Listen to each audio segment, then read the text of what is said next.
Alright, Pistons fans, so in today's video, we are going to be talking about the Pistons adding the former Boston Celtic guard Carsen Edwards. But before I give you all the information on him, please make sure you guys like this video. Today's like goal is 115 likes. I know you guys get annoyed at me repeating it every video, but I have to because people tend to forget when I don't tell them to like the video. So please make sure you guys like this video and subscribe to the channel if you're new. I drop consistent Pistons content, and I'll play the intro. Subscribe to Joe Polo 10.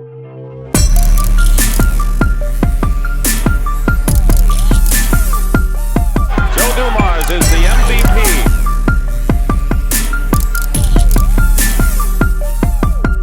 Detroit basketball. Okay, so let's not waste any time. Let's get right into this. Put the image on the screen right now, and it says the Detroit Pistons are planning to sign Carsen Edwards to a two-way contract. So the Pistons right now are in full-blown tank mode. It's near the end of the season. We decided to shut down Jeremy Grant. We won't be seeing him playing any more games this year. They decided to shut down Hamidou Diallo as well. Haven't seen him play in a long time. Won't see him play until next year. Recently, we also decided to sign another guy, Braxton Key, a forward who's actually been pretty nice for the Pistons since he's gotten to play for us. But for the most part, with them sitting all of those guys down and us signing Edwards and Key, it's just a sign that the Pistons are in full-blown tank mode towards the end of the season, which is not shocking. It's not anything new. Most teams, once they have a really bad record towards the end of the year, they decide to do this. But let's get to Carsen Edwards. So Edwards, he is a guard. He can play the point guard position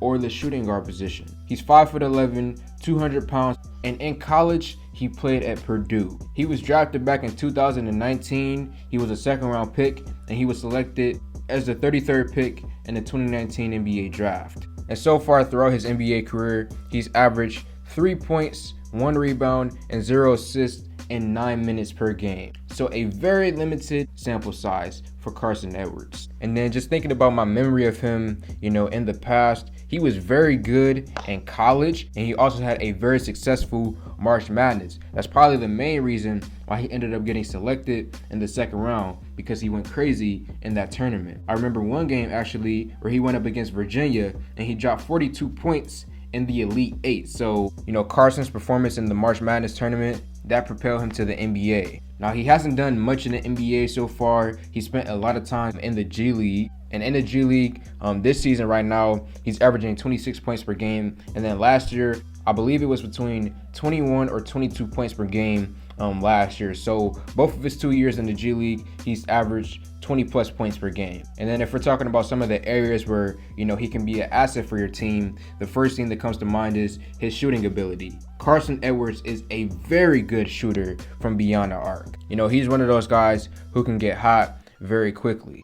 Another thing that he has going for him is his speed. With him being 5'11", 200 pounds, he's not carrying around a lot of weight. So physically, in terms of speed, he has the advantage compared to his other peers, since most guys in the NBA, they're taller than 5'11", and they weigh more than just 200 pounds. So he has the speed advantage going for him. It allows him to blow past a lot of guys when he drops to the lane. And then in the fast break, he can be a guy who can push the ball for you. Now let's move on to the future of him on this Pistons team. Now, I don't think he'll last long, quite honestly, because the main reason is Saben Lee. Saben Lee and him, they're in the same scenario right now where they're both behind Killian Hayes, they're both behind Cade Cunningham, Corey Joseph. And then at the two guard position, you have Frank Jackson, you have Hamidou Diallo. Saben and Carsen, they'll be behind all of those guys. So they're basically in the same position right now, fighting for the same type of minutes. And I think in the end, the Pistons will most likely decide to go with Saben over Edwards. But why not give Carsen a shot? While Saben is in the G League right now, he's preparing to play in the playoffs at this current point in time. The Motor City Crew has had a very successful season this year, and Saben will be leading them in the playoffs this year. So, why not just let Saben be in the G League, do his thing, while we have Carsen Edwards who will probably get in like 8-9 minutes per night on the main roster. We only have 4 games left this year for the Pistons, so why not just let this man go out there and have a shot? So Pistons fans, let me know your thoughts in the comment section below. Like this video, comment on this video, share this video. Thank y'all for 5K, and I'm out.